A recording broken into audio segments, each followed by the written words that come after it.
Il-Gvern huwa kommess li jgħin l-industrija biex tikber u tissaħħaħ. Għal dan il-Ministru għall-Ekonomija, Investiment u Intrapriżi żar Chris Cardona waqt żjara fl-istabbiliment ta' James Caterers fil-Vura.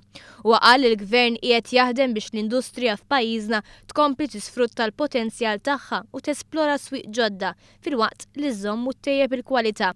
Fil-fatt, grazzi anke għal ħidma tal-Malta Enterprise, il-kumpanija li bħalissa tinsab f'żona residenzjali mistennija tiċċaqlaq lejn żona industrijali fejn tkun tista' tkabbar u ssaħħaħ l-operat tagħha. U rajna li hemm potenzjal, allura iddeċidejna li nimxu ġet il-qudiem billi fl-aħħar mill-aħħar rridu ovvjament nespandu l-operat tagħna billi nkabru premises tagħna. Sibna jnuna kbira mant il-Gvern u appoġġ anke mant il-Malta Enterprise ġifieri. Il-kumpanija qiegħda titfa' ħarsita lejn swieq oħra barra minn Xtutna fejn qed tikkunsidra l-possibilità li tesporta l-prodott tagħha fosthom lejn iċ-Ċina. Għal din iż-żjara kien hemm preżenti fost oħrajn rappreżentanti tal-unions u l-kandidati għall-elezzjonijiet tal-Parlament Ewropew.